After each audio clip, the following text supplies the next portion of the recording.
kita melihat pernikahan sesama jenis. Pertama, fenomena ini sudah terjadi dari zaman dulu. Gua setuju dengan pernikahan sesama jenis. What? Iya. Gereja Iya. Injili terbesar di Amerika Oh iya. melegalkan pernikahan sesama jenis. Di satu sisi dia mengerti bahwa budaya yang ada di sekelilingnya menganggap hal itu salah. Bener dong, ya tadi budaya nganggap salah. Tapi di sisi lain dia tuh akhirnya kayak, gue punya ketertarikan ini dan gue merasa gue nggak bisa tertarik dengan perempuan, gue tertarik dengan laki-laki lain. Gue paham orang yang kayak LGBT itu pasti ada satu fase di mana dia tuh benci dengan dirinya. Serius. Kasian karena mereka tuh akhirnya berada pada penolakan dengan diri sendiri karena mereka tidak memahami atau tidak menemukan teologi yang benar. Kalau mereka udah benci dengan diri mereka, kita mesti tunjukin kasih Tuhan sama mereka.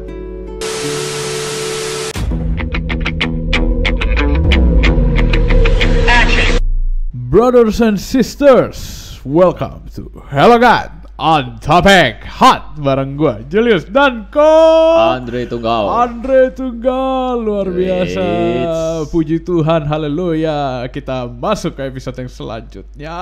Julius Teja Setiawan. Iya, saya mengungkapkan rasa syukur kepada Tuhan Yang Yesus Maha Esa. Kristus. Gue pikir lu mau ngomong gitu. Tadi gue juga mikir mau Iya. ngomong gitu, cuman Tuhan kayak, kita adalah Tuhan yang Esa, yaitu Bapa, Putra, dan Roh Kudus. amin, puji Iya. Allah Bapa Putra. Yes, jadi kita bersyukur karena gue baru sadar, Jul, kemarin waktu rekaman untuk minggu depan kita mention 4. Wih, Ternyata iya. ini yang keempat. Oh, lu sadar ya? Kemarin Hebat, 5, ya. hebat lu sadar. Jadi Iya. disclaimer teman-teman, ini Iya. adalah episode. Keempat. Jadi di Hello God on Topic selanjutnya itu adalah Iya. episode 5. Karena kita sekedar ngomong aja di awal, kita bocorin. Jadi kita udah rekaman yang untuk minggu depan. Luar biasa. Terlebih dahulu. Menghibur teman-teman Kita semua. kejar setoran, kejar tayang karena teman-teman di Hello God juga butuh libur. Betul. Jadi maklumilah teman-teman sudah mereka yang bekerja di belakang layar ini, mereka pontang-panting banting tulang. Jadi keterlaluan kalau misalnya video ini tidak ditonton ya. Betul, betul. Kita berdoa teman-teman semoga lagi dalam liburan dan kondisi yang sehat. Ko Andre akan bertapa di gunung, saya akan bertapa di ziarah ke makam Yesus. Oh, kirain ke dasar Cuma laut. sebenarnya kadang-kadang gue juga mikir kenapa orang-orang ziarah ke makam Yesus, karena makamnya juga kosong. Asik ya. Berarti orang harusnya ziarah kemana? Sorga? Bu- Atau ke dunia orang mati? mungkin sebenarnya konsep yang bagus mereka tuh ziarah ke dunia, Oke. pulangnya nanti ke surga. Oke, teman-teman, semoga bersama-sama dengan momen ini adalah momen Lebaran. Kita doakan juga supaya teman-teman saudara kita yang Muslim bisa mudik dengan baik ya. Betul. Semua dalam perjalanan yang baik dan juga bisa kembali lagi di nanti setelah Lebaran kembali juga dengan baik ya. Iya, aktivitas lagi, tidak ada insiden. Baik kalau begitu. Iya, baru saja topik yang akan kita bicarakan saudara-saudara. Ini adalah topik yang hot Yang sangat hot karena baru karena terjadi. Hello God on topic. Will always be on topic. Asik, ya. Karena ini baru kejadian kemarin. Diangkat oleh seorang podcaster ternama di Indonesia, kayaknya podcaster paling besar ya. Betul, sangat besar, paling besar se-Indonesia Abang tentu saja. Dedi Cahyadi. Bukan. Benar sebenarnya benar. Ya bener ya dia. Bener. Siapa Cahyadi? Bener Dedi Cahyadi. Dedi Cahyadi, Bener. ya. Nama aslinya Dedi Cahyadi. Dedi Nama panggungnya Deddy Corbuzier. Corbuzier, Teman-teman ya. semua di sini sudah pasti tahu. Iya, jadi teman-teman bisa melihat ini adalah thumbnailnya. Lu tampilin ya, Oh, iya. thumbnailnya ya. Boom. Jadi judulnya apa di? Judulnya teman-teman bisa lihat sendiri. Kita lihat topik-topik yang kita bahas saudara-saudara. Iya. Adalah menikah sesama jenis. Jadi si Abang Dedi Cahyadi ini membahas, mewawancarai, Betul, seorang ngobrol dengan Po Atun.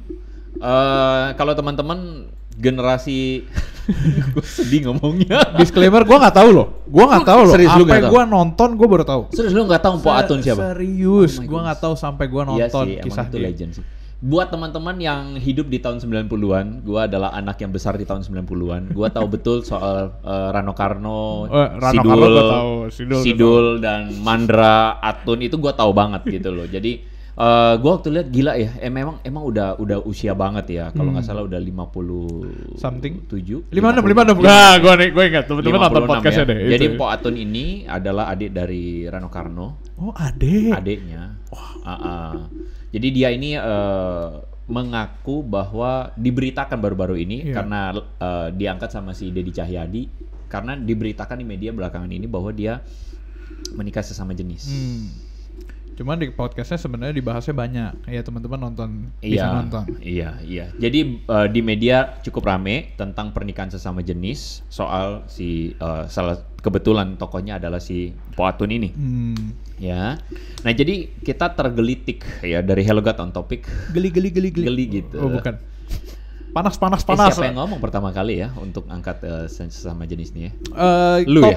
Topiknya kita, topiknya lu. Topiknya minggu lalu kita udah sempat ngomong dong. Iya. Cuman abis itu pas kemarin kejadian ya gue bilang, mau nggak? Ayo kita bikin ini. Gasken. Langsung kita gaskan berdua, kita langsung dengerin dulu, terus kemudian kita akan ngomongin hari ini adalah topik yang seringkali tabu dibicarakan orang Kristen. Tabu sekali. Iya beneran, sangat tabu dibicarakan orang Kristen, tabu dibicarakan di gereja, dan seringkali memang kesan orang adalah judgmental terhadap yang namanya LGBT. Jadi kita akan bahas kali ini, kita akan bongkar ya, kita ngobrol tentang apakah pernikahan, bagaimana kita melihat pernikahan sesama jenis. Pertama, fenomena ini sudah terjadi dari zaman dulu. Gua setuju dengan pernikahan sesama jenis. What? Iya, sesama manusia. Oh iya. Oh iya, jenisnya manusia. Kurang ajar. Itu kayaknya lu bakal ambil tuh nanti buat itu ya. Oh bagus, mereka nontonnya kan di menit 12. Bagus. Iya. Astaga, gue pernah ditanya, kok apa sih kriteria pasangan hidup gitu? Gue bilang pertama hidup dulu. Iya. Kriteria pertama hidup. Lu jangan nikah sama orang mati dong gitu ya, atau benda mati. Benar. Harus hidup. Yang kedua manusia. Lu jangan nikah sama binatang dong. Oke, gitu. betul. Harus sama manusia. Iya, ada pandangannya. Yang ketiga baru kita bicarain yang lain gitu. Sesama jenis gender. Kan kalau gue bilang sesama jenis spesies manusia kan bener kan? Bener, gue setuju. Iya. Cuman tadi gue sempet shock sesaat aja. Emang bisaan sih kok Andre ini. Fenomena ini udah kejadian dari lama. Terus habis itu mulai nge-boom kok pas si saudara kita Bapak Presiden Obama melegalkan pernikahan sesama jenis di Amerika. Makanya Hello God cabang Amerika. Bahkan ada gereja yang sudah melegalkan pernikahan sesama jenis. Iya, betul. Gereja kalau gue nggak salah episkopal ya. Gereja episkopal yang di Amerika. Oh, gue nggak tahu. Gereja Injili terbesar di Amerika. Oh iya. Melegalkan pernikahan sesama jenis. Isu ini sebenarnya gue pernah bahas waktu gue masih jadi pembina remaja. Lu bayangin. Gila, itu udah tahun berapa? Berarti udah tahu lah. Itu waktu itu lu masih remaja, Jil. Siapa tahu lu seriusan. Lu masih remaja dan gila. Lu masih email gua. Apa email? Oh iya, gua pernah email si Ko Andre 2014 jauh sebelum kenal. Itu jelek banget, gila gua masih remaja. Polos sekali. Gile. Gak ada tuh kayak... Oke, jangan diteruskan nanti orang-orang tahu umur gua berapa. Lanjut. Iya, jadi fenomena ini cukup marak ya, dan belakangan ini di Indonesia tuh banyak terjadi dan dibicarakan secara mungkin tanda kutip tidak dibicarakan secara ramai karena benar kata lu tabu untuk dibicarakan. Sangat tabu. Mungkin banyak teman-teman yang penasaran ya. Iya. Kenapa gitu kali ya? Kenapa ada orang yang memiliki ketertarikan sesama jenis? Iya, mungkin sebenarnya penasaran dari kenapa memiliki ketertarikan sesama jenis ini karena memang sekali lagi jarang dibicarakan. Dan kita harus memahami bahwa kultur di Indonesia itu bisa dibilang masyarakat Indonesia itu masyarakat religius. Itu unik. Lu bisa cari di negara manapun, agak strange itu di Indonesia karena Indonesia tuh religiusitasnya tuh kuat sekali. Jadi keterikatan hidup masyarakat Indonesia dengan agama tuh kuat. Jadi karena unsur religiusitas itulah makanya gue melihat bahwa isu LGBT ini tidak cukup kuat muncul di permukaan, tetapi dibicarakan sosial media iya. Tapi muncul kuat di permukaan itu nggak kuat dan cenderung tabu dibicarakan. Terkhusus mungkin teman-teman yang mendengar ini kan rata-rata mungkin dari gereja ya, orang Kristen. Jadi di gereja itu kita nggak membicarakan ini dan biasa judgmental dari gereja itu hanya sesederhana pokoknya LGBT itu dosa. Udah.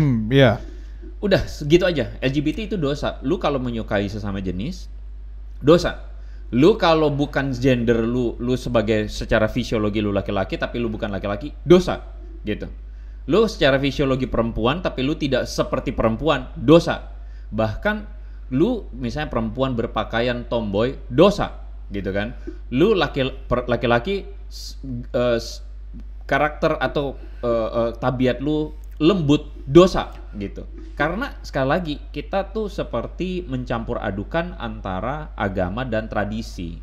Tradisi patriarkal di Indonesia tuh kuat, terutama beberapa daerah kan matriarkal ya. Tapi mungkin kalau gue bilang tuh bagaimana definisi gender itu, laki-laki itu harus kuat, gak boleh nangis. Teman-teman harap bijaksana ya melihat ini ya.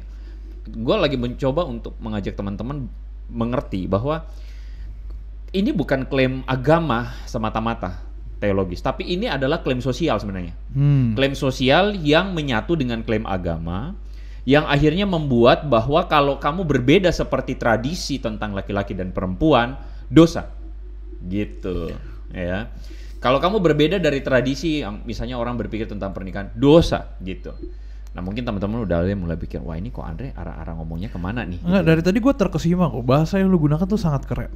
Apa tuh? Patriarkal. Wes. Patriarkal. Luar biasa. Iya. Iya, jadi tradisi kita itu tradisi yang mengharuskan laki-laki misalnya nggak boleh nangis. Iya. Laki-laki itu harus kuat, maskulin ya, harus macho gitu. Bahkan gue pernah ketemu ada nih statement yang mengatakan begini. Lo kalau anak laki lo hamilin orang, lo bersyukur dong. Itu artinya anak laki lo laki tulen. Gila kan? Karena gini, jadi kadar kelelakian seseorang itu didasarkan atas ukuran bahkan menghamili orang gitu. Itu kan sedih banget. Sedih banget. Karena itulah, padahal itu Alkitab kekristenan nggak pernah ngajarin kayak begitu kan. Nah tapi makanya gue bilang, ini banyak kecampur dengan tradisi sosial. Stigma-stigma yang udah kebentuk dari dulu. Iya, stigma-stigma yang kebentuk tanpa sadar kita tuh menyematkannya pada stigma ini Kristen. Padahal enggak juga. Kristen punya warna sendiri, makanya hari ini kita bicarakan sedikit ya. Betul. Tentang pernikahan sesama jenis. Apa pandangan Kristen yang sesungguhnya gitu. Jangan kita langsung buru-buru jatuh pada penghakiman atau judgmental berdasarkan tanpa kita bisa pisahkan antara tradisi sama ajaran Alkitab. Ini menarik karena tadi lu bilang sempat kayak dosa. Apakah mereka tidak tahu bahwa itu adalah dosa tok, tidak ada dosa yang lebih besar atau dosa yang lebih kecil? Menurut pandangan Kristen. Iya, pandangan Kristen dosa besar dosa kecil kan ya ada ya. Iya, itu dosa. Biasanya dosa ya dosa. Gitu, di hadapan Tuhan kan dosa. Cuman sehingga kita nggak bisa langsung, maksudnya gini, dosa kecil itu kan kebanyakan orang, oh ini dosa kecil doang, permisif jadinya. Nggak gitu. Jadi LGBTQ ini dosa kecil atau dosa besar? Ya kan gua udah jawab. Oke, kita bahas dari perspektifnya si belum apa udah berat ya. Semoga teman-teman mohon paham ya, maksudnya nggak langsung merasa terlalu berat pembicaraan kita ya. Yang penting berat badannya aja. Badan gua. Lanjut. Oke, baiklah. Semoga nanti lebaran kita nggak tambah berat ya. Aduh, ya kalau misalkan di episode 78 gitu kelihatan tambah besar, itu berarti ini 4, besok 5. Ya, oke, lanjut. Ya, lanjut. Pembicaraan dari Mpok Suti Karno. Menarik karena dia bilang begini, dan apa yang pandangan si Dedi Cahyadi juga menarik ya. Iya. Dia mengatakan bahwa orang terlahir dengan itu. Bawaan. Gini dulu, makanya untuk membahas tentang pernikahan sesama jenis, kita mesti membahas dulu tentang asal usulnya, ya. Apakah asal usul dari LGBT? Gini, sebelum kita bahas asal usul, kita bahas fenomena dulu. Iya, betul. Ya supaya rapih nih kan kita pemikirannya. Fenomenanya adalah kita mesti mengakui bahwa di dunia, depan mata, apa yang kelihatan ya di dunia. Apa yang kelihatan LGBT itu ada. Ini bukan cerita bohongan, ini bukan cerita isapan jempol bahwa orang yang menyukai sesama jenis itu ada. Orang yang laki-laki kemudian menjadi perempuan itu ada. Perempuan yang merasa terjebak dalam tubuh perempuan tapi jiwanya laki-laki itu ada. Bahkan laki-laki atau perempuan yang tidak merasa dirinya laki-laki atau perempuan, jadi genderless itu ada. Jadi LGBT, lesbian, gay, bisexual, transgender, queer. Sebenarnya ada banyak lagi. Iya. Ada AA. Tapi biasa orang tuh gini, jadi lesbian itu Lesbian itu ya sama perempuan ya, Iya, penyuka sama perempuan, sesama jenis, gay, laki-laki sama jenis, bisex, laki perempuan bisa, transgender, laki jadi perempuan, perempuan jadi laki. Iya. Queer gue lupa. Queer itu adalah sebuah istilah yang menggambarkan sebenarnya queer itu payung besar kalau menurut gua. Queer itu payung besar yang menggambarkan bahwa lu nggak seperti gender tradisi pada umumnya. Lu nggak kayak laki-laki, itu udah dikategorikan queer. Sebenarnya gay itu kategorinya queer, lesbian kategorinya queer. Tapi queer itu pada akhirnya yang tadinya payung besar jadi payung kecil. Jadi lu nggak benar-benar mendefinisikan diri lu sebagai gay atau lesbian atau even lu bisa bilang lu genderless. Gua nggak punya gender, gua nggak punya ketertarikan seksual sama sekali. Itu queer juga. Oh ya, I see. Jadi queer itu payung besarnya. Jadi fenomenanya ada. Fenomenanya hidup. Lu punya teman? Punya. Gua kan tanya lu punya teman. Kalau udah shock sendiri sih. Gue refresh kalimat lu. Iya, gue punya teman yang bergumul dalam LGBT. Oh, gue kan tanya lu punya teman. Gue punya teman yang bergumul dengan itu. Ada. Betul, temannya fun fact dia Kristen juga. Laki-laki perempuan? Laki-laki. Segereja? Oh, ini lama-lama Oke, ketahuan. Nggak usah. Se-Indonesia lah. Nah, satu hal yang membuat gue kagum kok adalah dia menyadari bahwa ini pergumulan yang saat ini dia sedang hadapi. Di satu sisi dia mengerti bahwa budaya yang ada di sekelilingnya menganggap hal itu salah. Bener dong, kayak tadi budaya nganggap salah. Tapi di sisi lain dia tuh akhirnya kayak gue punya ketertarikan ini dan gue merasa gue nggak bisa tertarik dengan perempuan, gue tertarik dengan laki-laki lain. Dan yang menariknya adalah akhirnya dia menerima setelah pergumulan lamanya ini, dia menerima akan hal itu. Tapi di satu sisi dia menyadari bahwa jangan ngomong it's just. Ini adalah satu status yang dia punya itu tuh sama dengan orang-orang di luar sana yang berbuat dosa lain. Maksud gue, gue nggak tahu pandangan orang gimana. Ini gue pure dari cerita teman gue. Dia melihat bahwa yes ini dosa. Tapi apakah Tuhan tidak bisa menjadikan hal itu hal yang indah? Apakah Tuhan gak bisa memakai dia? Dia tetap menjadi seorang yang bergumul dengan dirinya sendiri, tapi dia stay on his faith. Yes. Ya, oke. Banyak sekali orang-orang yang tidak bisa menemukan Tuhan di dalam pergumulan ini. Dua faktor. Pertama adalah orang-orang yang akhirnya memilih untuk menyangkali Tuhan karena for the sake of gua nggak bisa menemukan Tuhan di sini.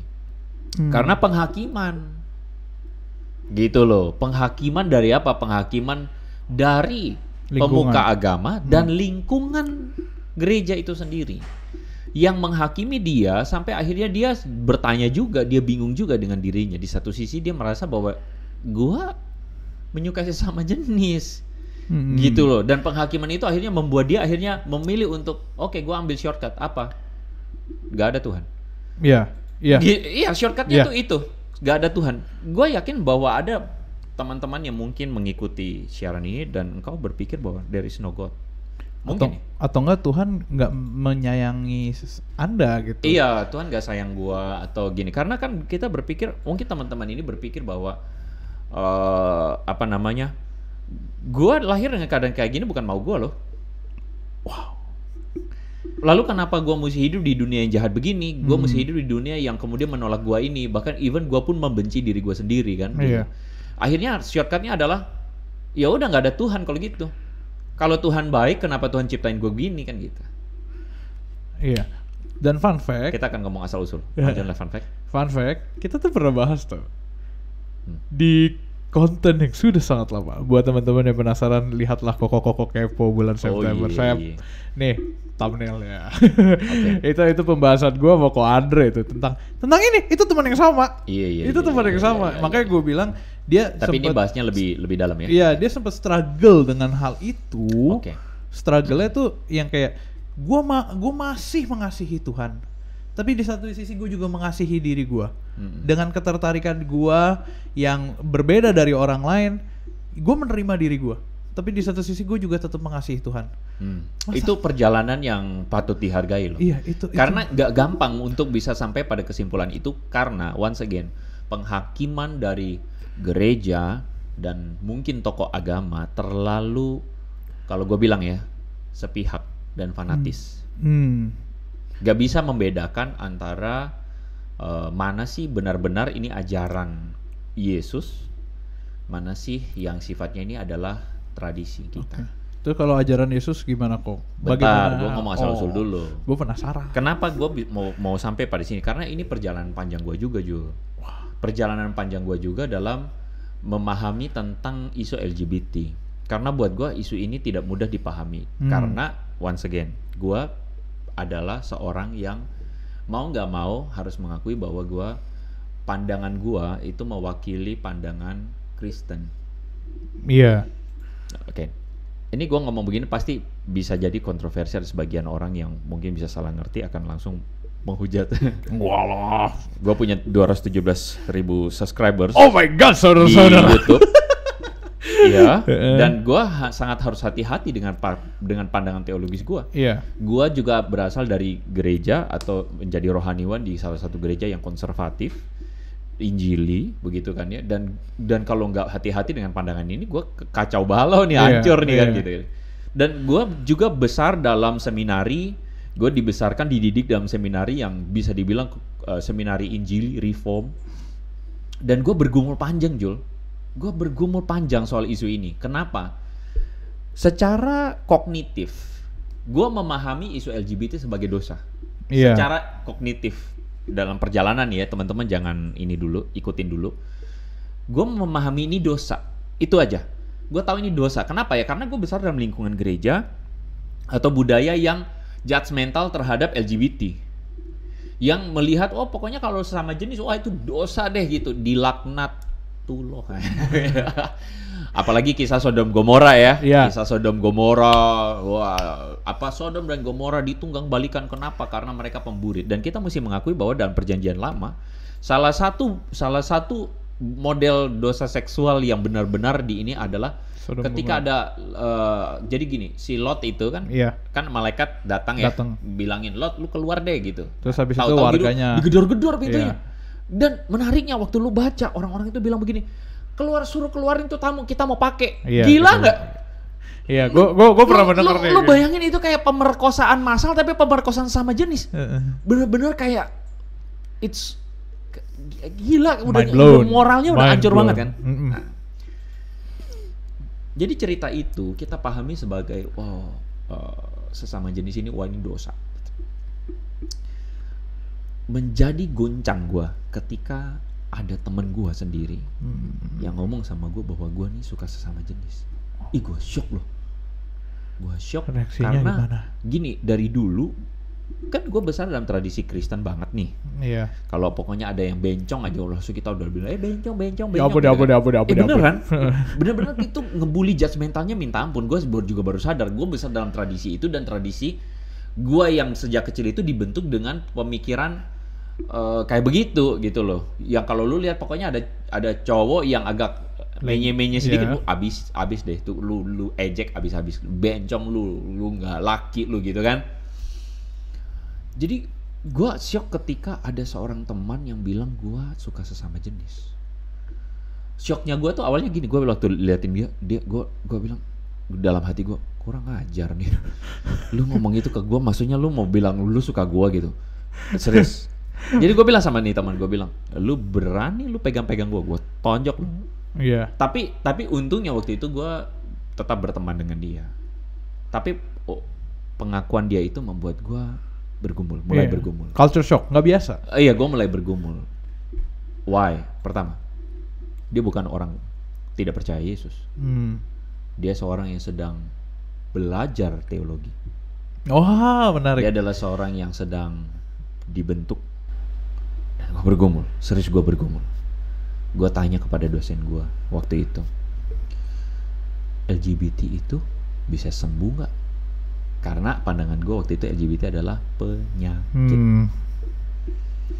Kayaknya obrolan kita bakal ada 1 jam 50 menit. Oh ya, kita berharap tidak lebih. Semoga enggak ya. Oke, kita batasin 40 menit. Sebelum lu lupa, gue mau ngomong juga. Oke. Dulu LGBT dianggap sebagai kondisi penyakit mental atau enggak mental health Jadi dalam issue. psikologi, buku pegangan psikologi itu DSM. Betul, DSM 4 atau DSM 3. Abis itu DSM 5 dihapus. Gua tahu loh. Hebat loh. Gua akuin hebat. Nah, itu dihapus. Jadi nggak ada gangguan. Jadi itu. udah bukan lagi dianggap gangguan. Betul. Nah, gua dulu menganggap ini gangguan gitu.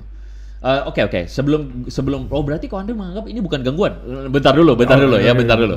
Nah, jadi dalam proses itu gua tanya sama dosen gua, LGBT bisa sembuh nggak? Terus kemudian dosen gua waktu itu mengatakan begini, bisa sembuh dengan kuasa Tuhan, pasti bertobat. Haleluya, saudara-saudara. Langsung berpikir secara naif. Gua berpikir, oh berarti kalau orang percaya Yesus nggak akan LGBT. Karena pemikiran gua masih hitam dan putih. Iya. Oh gitu. Tapi kemudian gue coba ini lihat teman gue dong. Lu ini sebenarnya percaya Yesus gak sih gitu? Lu percaya Yesus, kalau lu percaya Yesus lu harusnya nggak punya keinginan itu lagi gitu loh. Gue masih pemikirannya hitam putih banget waktu itu. Akhirnya pelan-pelan dalam proses gue menemukan lagi ada teman yang begitu. Gue lihat lagi masa lalu, ternyata teman SMA gue ada juga. Banyak. Ternyata teman SMP gue ada juga. Banyak. Kenapa dalam hidup gue banyak sekali orang-orang yang bergumul dengan LGBT? Banyak. Teman-teman gue banyak yang begitu gitu loh. Gue jadi agak benar-benar ini mengganggu gue. Lalu kemudian pergumulan itu membawa gue pada satu pemikiran begini. Oh ternyata tidak sesederhana ini dosa. Wow. Pertanyaannya begini. Gue tanya sama teman gue itu. Lu itu waktu kecil dilecehkan seksual ya? Tidak. Karena pemikiran gue adalah orang kalau LGBT pasti dilecehin. Oke. Ada suatu akar di masa lalunya mungkin. Jadi dilecehkan. Lu mungkin ada teman-teman yang nonton podcastnya Denny Sumargo ya sama Aming. Ya. Gua nonton juga sekilas, tapi gua nggak tahu siapa. Aming itu mengaku bahwa dia dilecehkan. Oh iya. Sejak kecil. Jadi gua sangat kuat sekali berpikir bahwa orang kalau disodomi, maka dia pasti akan jadi gay. Dan kita melihat terlalu banyak kasus yang kayak gitu. Trauma seksual di masa lalu. Trauma seksual dilecehkan sama laki-laki akan mengulangi pelecehan seksual kepada anak-anak laki-laki yang lain. Jadi ini benar-benar merusak, hancur banget. Iya. Tapi akhirnya gue tanya sama temen gue ini, lu yakin lu nggak dilecehin? Enggak. Beneran lo? Enggak. Sama om lu? Enggak. Sama siapa? Tetangga? Gue bener-bener gali terus. Gue nggak percaya. Kok lu bisa suka sesama jenis tapi lu nggak dilecehin gitu? Iya. Lu nggak dilecehin tapi lu jadi suka sama jenis, lu kok bisa gitu? Gue cari alasannya apa? Oke, ada alasan-alasan psikologis tertentu yang mungkin gue nggak bisa jelasin lebih banyak. Misalnya salah satunya adalah kehilangan figur ayah. Jadi nggak ada figur ayah. Jadi bisa jadi kehilangan figur ayah dalam arti benar-benar ayahnya nggak ada, atau misalnya ayahnya begitu otoriter, atau ayahnya begitu pasif. Itu bisa jadi. Jadi ada faktor itu yang memantik dia akhirnya menjadi seorang penyuka sesama jenis. Itu bisa jadi begitu. Mencari sesosok laki-laki. Tetapi akhirnya pertanyaannya tuh jadi begini. LGBT itu natur atau nurture? Kita masih ngomong asal usul. Jadi LGBT itu nature atau nurture? Bedanya apa? Bedanya? Nah, iya, gue baru mau nanya. Bedanya apa kok? Coba lu pikir deh. Natur sama nurture apa bedanya? Natur itu alami, bawaan. Nurture itu dibentuk sama lingkungan. Contoh itu mungkin pornografi. Oke. Jadi gini ya teman-teman ya. Dalam podcast yang lain di luar podcast Hello God, lu boleh lu cari. Semuanya berasumsi bahwa LGBT itu natur. Sebuah statement yang sangat luar biasa. Lu boleh cari, lu boleh buktikan statement gua bahwa Deddy Cahyadi juga mengatakan itu natur, Sutikarno pun mengatakan itu natur. Siapapun di luar sana, bahkan mungkin podcaster yang mungkin juga ke gereja mengatakan itu natur. Padahal kalau kita perhatikan, maka secara argumen logika, kalau itu natur berarti itu Tuhan yang kasih. Kalau itu Tuhan yang kasih, berarti dosa LGBT, maksudnya LGBT itu nggak boleh dihukum karena itu Tuhan yang kasih. Itu konsekuensi logisnya. Lu kalau mau konsekuen dengan teologi demikian, lu harus konsekuen bahwa lu harus melegalkan pernikahan LGBT. Get it? Oh iya, gue get it. Konsekuensi logisnya lu ngerti kan? Konsekuensi logisnya ngarahnya ke sana. Harus begitu. Harusnya. Kalau itu adalah natur. Tapi nah, kan? Lu bingung kan? Makanya gue bilang ini podcast ini nggak bakal cukup kali ya, Jule. Hah? Udah 30 menit. Kita lihat nanti ya. 51 jam juga teman-teman nonton lah. Atau kita bikin berseri. Bisa jadi episode 2. Oke. Bisa. Ya. Jadi pertanyaannya ini natur atau nurture? Nah, nurture kok. Aus di. Stop, natur atau nurture? Gak. Para penonton penasaran saudara-saudara. Natur atau nurture? Gua akhirnya melihat bahwa pilihannya nggak sesederhana natur atau nurture. Nggak sesederhana itu. Karena masalahnya gue menemukan terlalu banyak faktor yang tidak sesederhana kalau orang Kristen yang biasanya konservatif akan mengatakan ini nurture. Jadi pola pembentukanlah yang membentuk seseorang jadi LGBT. Dari keluarga yang demikian, keluarga yang begini, terus pelecehan seksual, pelecehan seksual itu nurture. Jadi pendidikan atau bagaimana mendidik anak itu tuh yang membentuk dia jadi begitu. Itu banyak sekali faktornya dan absah. Buat gue itu tidak terbantahkan. Nurture itu membuat orang jadi demikian, ya. Cuman at the end kita mesti tarik lagi. Apakah tidak ada kasus? Ini gue men-challenge diri gue ya. Apakah tidak ada kasus di mana orang tuh benar-benar tidak ada sampai gimana-gimana, tapi dari kecil dia udah mendefinisikan gue ini lesbian, gue ini gay. Apakah tidak ada kasus? Itu pertanyaan yang cukup menarik. Jadi gini, orang tuanya ada nih. Iya. Laki-laki, perempuan, papa, mama. Ada nih.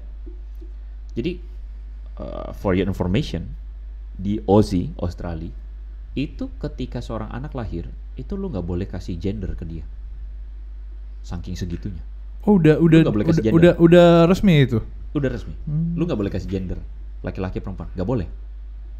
Biarkan anak ini menentukan dia ini mau jadi laki-laki atau perempuan atau queer atau apa. Oh, serius? I see. Biasa kalau kita kan akta untuk anak laki-laki, untuk anak perempuan. Dia biarkan hak bebas. Betul. Untuk memilih. Jadi itu salah satu contoh yang gue mau bilang gini ya. Oke, sekali lagi, kalau kita benar-benar bilang ini nurture, ini benar-benar nurture. Apakah tidak pernah ada kasus di mana nurture-nya baik, lingkungannya baik, tapi ini anak jadi LGBT? Kayak tetap akan ada nggak sih? Gua sih berkeyakinan sama kayak. Berarti kalau misalkan ada, berarti itu nurture dan nature jadi satu dong. Jadi begini, gua akhirnya sampai pada mengerti satu teologinya begini. Lu ngerti nggak bahwa dunia kita ini jatuh dalam dosa? Iya. Dunia kita jatuh dalam dosa. Lu lihat COVID. Dari mana datangnya COVID? Tuhan yang ciptain. Bukan kelelawar. Tuhan yang ciptain. Enggak kan? Enggak. Kalau gitu, datangnya dari mana? Dari proses mutasi yang sangat panjang mungkin. Secara teologis, gue berani mempertanggungjawabkan perkataan gue ini. Itu datangnya karena kejatuhan dunia dalam dosa. Dosa itu kan jadi masalah utama. Betul, ya, dosa itu mengakibatkan banyak kerusakan. Termasuk di dalamnya adalah penyakit baru muncul dan sebagainya, itu karena dosa. Either dosa yang sifatnya secara sebab akibat dan dosa secara natur. Dosa secara natur itu merusak banyak hal. Alam jadi makin rusak dan sebagainya. Climate change itu sebab akibat manusia yang jatuh dalam dosa. Tapi kayak penyakit dan sebagainya, kadang-kadang kita nggak bisa menemukan ini alasannya dari mana. Alasan logisnya apa? Muncul aja begitu. Ini jatuh dalam dosa. Itu pandangan kekristenan melihatnya secara teologis demikian. Sehingga, adakah manusia yang lahir cacat? Ada. Siapa yang bikin? Manusia itu sendiri. Satu kali ada orang yang dilahirkan buta pada waktu lahir. Lalu kemudian para murid tanya, "Guru, apakah orang tuanya berdosa? Atau dosanya salah siapa yang bikin dia lahir dalam kebutaan?" Oh, di firman Tuhan. Oh, iya. Menarik, iya. Yesus bilang apa? Gua lupa. Yesus bilang bukan karena salahnya atau bukan karena salah orang tuanya. Menarik ya? Iya. Orang berpikir bahwa kalau anak lu lahir cacat itu salah orang tuanya berdosa. Minum-minum lah atau apa sebagainya pas proses melahirkan ya. Mungkin ada faktor itu di mana waktu orang tuanya pengen ngegugurin. Oke lah, kita nggak usah ngomong itu. Tetapi apakah betul-betul orang tuanya ada yang jagain betul kandungannya atau apa, tapi anaknya lahir cacat? Secara teologis Tuhan bilang begini, itu bukan salah orang tuanya, bukan salah dianya sendiri, tapi ada rencana Allah yang akan dinyatakan atasnya. Anak itu. Apakah Tuhan yang membuat dia cacat? Tidak. Tapi karena natur dosa yang mengakibatkan ada gangguan-gangguan gen misalnya. Oke, gangguan genetika, gangguan-gangguan apa yang mengakibatkan anak tersebut tidak full, utuh, normal ketika lahir. Maka terbuka sebuah kemungkinan sangat besar bahwa secara psikologis jika ada anak yang lahir nurture-nya bagus, tapi dia merasa bahwa dia adalah seorang LGBT. Jadi alasannya kenapa? Tapi kalau kayak gitu gue bisa ngomong juga dong. Lu mau sebut juga dulu. Jadi alasannya kenapa? Bawaan dosa. Bawaan apa? Dosa. Gini. Gua mohon maaf, gua nggak langsung mengatakan kamu LGBT berarti kamu tuh lahir karena bawaan dosa. Sekali lagi enggak ya. Kamu misalnya lahirnya tuh buta. Mohon maaf. Ada di antara teman-teman yang mungkin lahir disabilitas. Bukan karena kamu berdosa loh, bukan. Tapi karena memang kamu lahir di dunia berdosa. Tetapi kamu lahir di dunia berdosa itu, ingat satu hal bahwa Yesus bilang, Tuhan punya rencana atas hidup kamu. Jadi dalam kebutaannya, dalam kisah yang sama, Yesus menyembuhkan kebutaannya itu. Dan akhirnya apa? Dia yang buta menjadi melihat dan dia kemudian mengatakan kepada orang-orang yang melihat pada waktu itu, Yesus itu Tuhan, tapi orang yang melihat tidak bisa melihat. Lu ngerti maksudnya? Gue ngerti maksudnya. Keren ya? Keren ya? Jadi rencana Tuhan itu begitu luar biasa sampai dalam kebutaan itu pun Tuhan pakai untuk membuat hidup orang buta ini berarti. Bahwa dia melihat meskipun dia buta jasmani tapi mata rohaninya dia kebuka. Sementara orang-orang yang mata jasmaninya kebuka, mata rohaninya ketutup. Ngerti? Keren ya? Gue ngerti. Kisah itu tuh keren ya? Ini gue ngerti nih. Okay. Gue langsung nangkep kasusnya di kepala gue. Oke. Ibarat tuh kalau kita bawa ke kasus ini nih, LGBT. Ada orang LGBT. Apakah Tuhan tidak bisa memakai mereka untuk menjadi berkat? Wow. Apakah Tuhan tidak bisa mengasihi mereka dan memakai mereka sedemikian rupa menjadi berkat buat orang lain? Enggak. Tapi di saat yang sama orang-orang yang merasa dirinya dipakai Tuhan malah melihat itu sebagai hal yang ini nggak akan Tuhan pakai gitu. Ini wah ini menarik banget. Ya? Ini jadi sebenarnya gini loh teman-teman. Gue bukan lagi sedang mengatakan bahwa LGBT ini boleh. Gue nggak bilang itu. Gue juga lagi nggak bilang bahwa LGBT. Gue juga lagi sementara mengkritisi teman-teman yang mungkin berpikir judgmental langsung. LGBT kamu tuh adalah setan, kamu itu adalah dosa, penghuni neraka. Bertobatlah kamu. Jika kamu mengatakan kamu orang Kristen tapi kamu hatimu itu judgmentalnya kayak begitu sama orang-orang yang LGBT. Bertobatlah kamu. Gue emosional. Bertobatlah saudara-saudara. Gue emosional. Kenapa begitu? Karena dulu Yesus, lu ingat perumpamaan tentang orang Samaria yang baik hati? Betul, gue ingat. Itu orang Yahudi benci luar biasa dengan orang Samaria karena orang Yahudi menganggap kalian itu produk gagal. Kalian itu adalah masyarakat kelas 2. Kalian itu adalah dulu keturunan orang Yahudi, tapi kemudian kalian kawin campur dengan bangsa lain. Makanya lahirnya bangsa Samaria. Yeah. Ya orang Samaria. Kalian itu bukan Yahudi asli, kalian tuh orang Yahudi KW. Kalian tuh adalah masyarakat sampah kelas 2. Itu bagi orang Yahudi. Tapi Yesus waktu itu betul-betul mengkritisi pemikiran orang Yahudi yang menganggap diri hebat dan kudus, keturunan Abraham. Yesus kritisi dengan mengatakan tentang perumpamaan orang Samaria yang baik hati itu. Lalu Yesus bilang, Yesus men-challenge pemikiran orang waktu itu. Menurut kalian siapa sesama manusia bagi orang Yahudi yang sedang mau mati yang sedang dirampok habis-habisan itu? Orang Samaria. Kenapa? Karena orang Samaria lah yang menunjukkan kasih. Yesus lagi bilang, ya, kalau kalian merasa diri lebih baik dari orang yang Samaria, bertobatlah, itu bukan isi hati Tuhan. Makanya kalau gue bilang kalau Yesus, gue pernah bikin satu video, gue bilang kalau Yesus hidup pada hari ini, di momen kita hari ini, mungkin perumpamaan orang Samaria yang baik hati itu adalah jadi perumpamaan orang LGBT yang baik hati.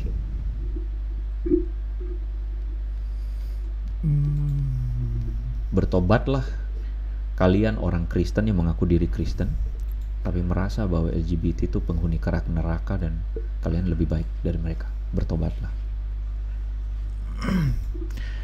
Bertobatlah kita yang menganggap diri kita lebih baik dari orang lain. Iya. Haleluya. Iya. Oke, jadi LGBT itu boleh nggak? Kan itu pertanyaannya. Sekarang kita ngerti asal usulnya. Asal usulnya itu bagi gue itu adalah karena kejatuhan dunia dalam dosa. Mengakibatkan ada gini, gue tetap percaya bahwa Tuhan menciptakan laki-laki dan perempuan. Dan tatanan laki-laki dan perempuan itu gue rasa adalah tatanan yang ideal. Karena demikianlah Tuhan ngomong tentang itu. Sehingga apakah orang LGBT, perilaku LGBT itu dibenarkan?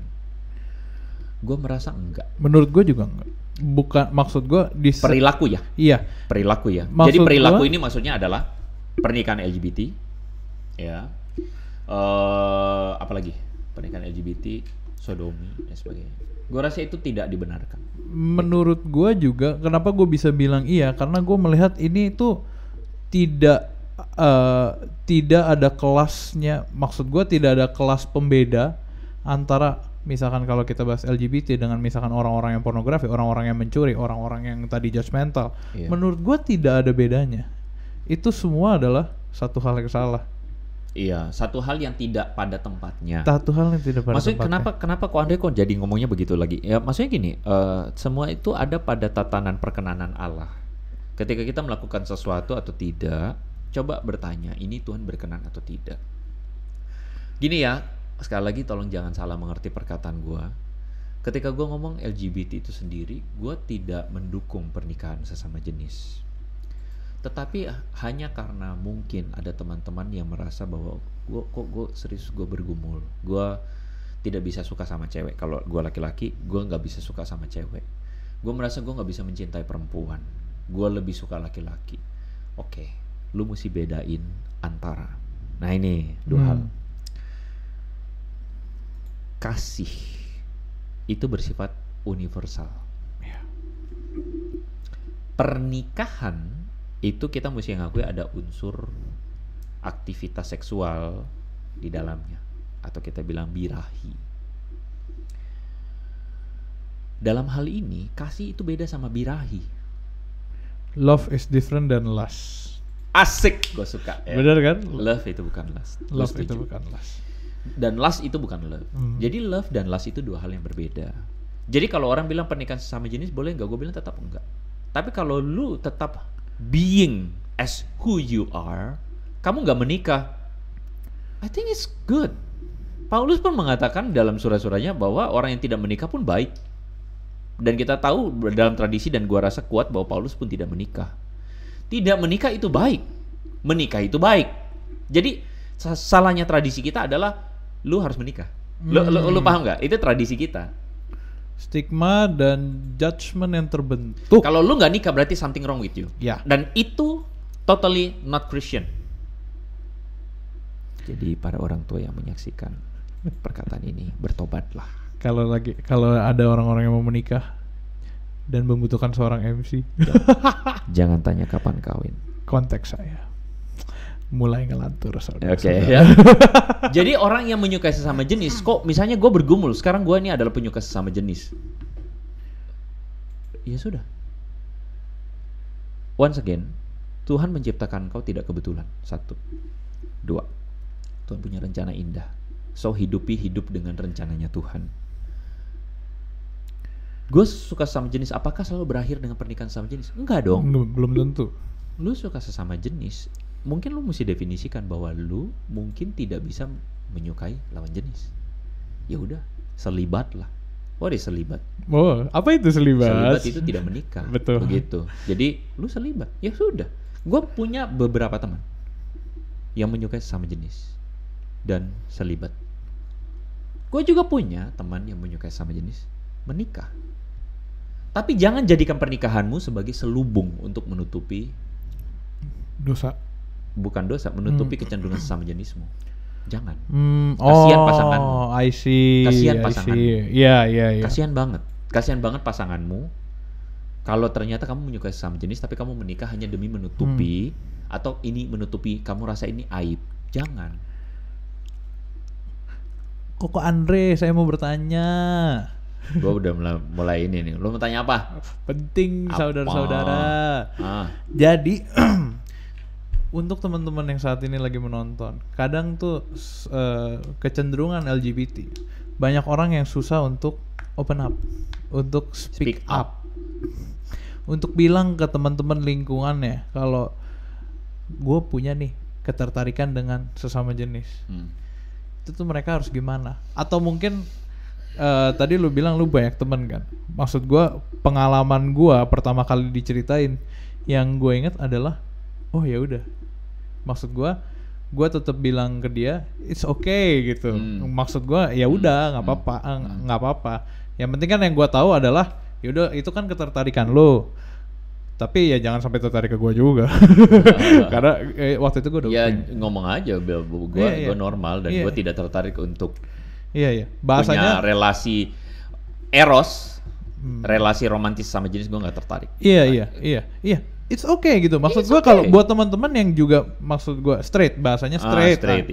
Teman-teman yang straight punya teman yang misalkan lesbian, gay dan sebagainya, itu ya udah gitu. Mereka hidup di ranah mereka, lu hidup di ranah lu, dan lu nggak perlu mengatakan bahwa itu jelek. Iya. Jadi gini ya, orang juga ada yang jadi LGBT itu karena faktor lingkungan memang. Tadinya cowok banget terus kemudian jadi melambai misalnya. Itu ada juga. Ada gitu loh yang tadinya gila maco banget sekarang kok jadi feminin banget. Itu ada. Tapi gini poinnya adalah teman-teman bagaimana pandangan Kristen kalau begitu? Kalau lu punya teman-teman yang kayak begitu, terimalah mereka sebagai orang yang dikasihi Allah. Betul. Karena Yesus mengasihi mereka sama seperti Yesus mengasihi kita. Betul. Gitu. Cuman kita itu juga harus tetap being true to them. Being true itu artinya ya kita juga mesti mengatakan bahwa kalau kamu merasa bahwa kamu punya kekhususan, lu merasa menyukai sesama jenis dan sebagainya, lu gak harus end up with kamu menikah dengan sesama jenis. Gak selalu lu end up with kamu punya pacar sesama jenis. Enggak lah. Begitu loh. Jadi gini, temukan rencana Tuhan dalam hidupmu, dan I think rencana Tuhan bagi orang-orang yang demikian adalah seperti Paulus bilang, supaya orang-orang tersebut mengkhususkan diri untuk melayani Tuhan. Begitu. Jadi apakah berarti penyuka sesama jenis pasti jadi pendeta? Enggak dong. Maksudnya melayani Tuhan itu enggak selalu jadi pendeta lah. Jangan pikirannya kayak gitulah gitu loh. Betul, ya. Gua setuju saudara-saudara. Ya, jangan gitu dong. Jadi maksudnya adalah orang-orang tersebut berfokus untuk supaya dirinya maksimal, mengasihi banyak orang gitu kan. Lu kayak misalnya Suti Karno itu ya, Po Atun itu, dia mengadopsi 2 orang anak.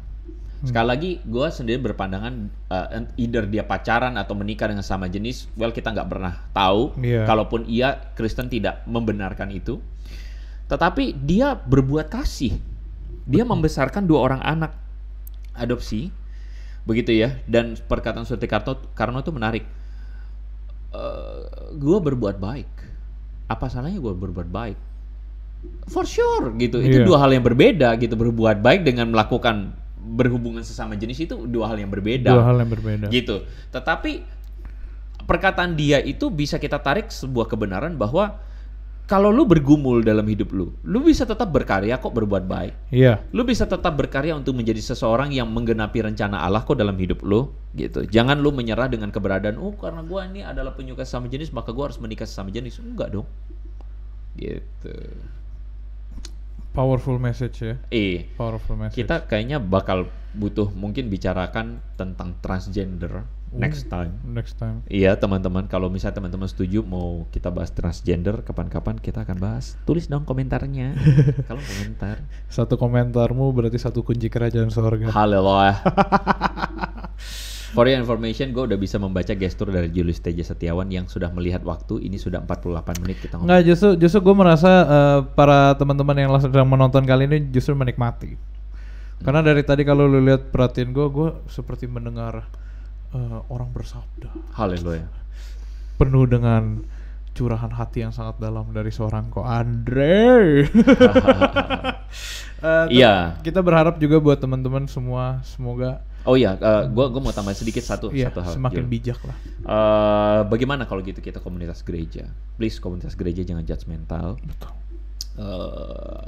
Setiap siapapun dia, either dia itu LGBT atau dia itu punya disabilitas apapun, kan kita harus, justru Paulus dalam 1 Korintus pasal 12 mengatakan justru mereka yang lemah itu kita harus kasih perhatian khusus.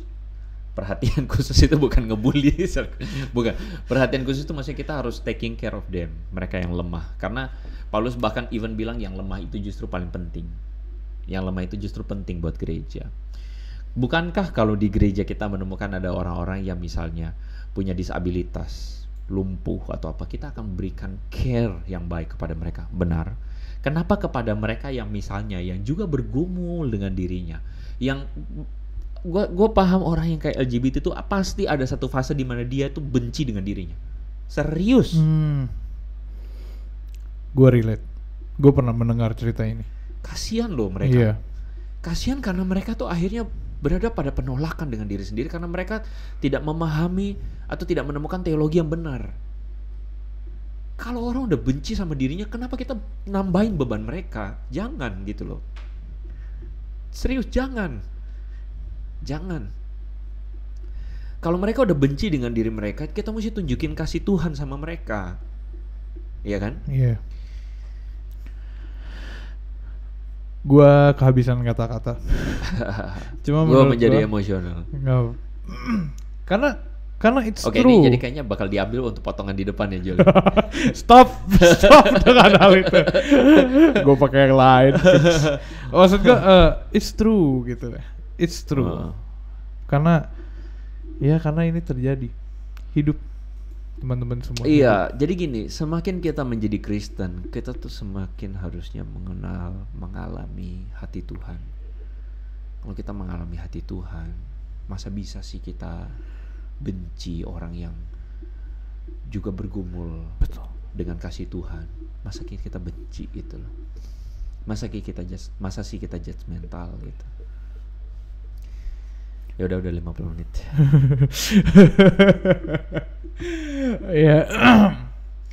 Mungkin untuk teman-teman semua, ya, we're on this together. Struggling together. Finding God together. Balik lagi. Ya udah. Thank you Ko Andre. Gue cukup yakin dan percaya banyak yang terberkati melalui video kali ini dan juga video-video sebelumnya, jangan lupa. Yoi.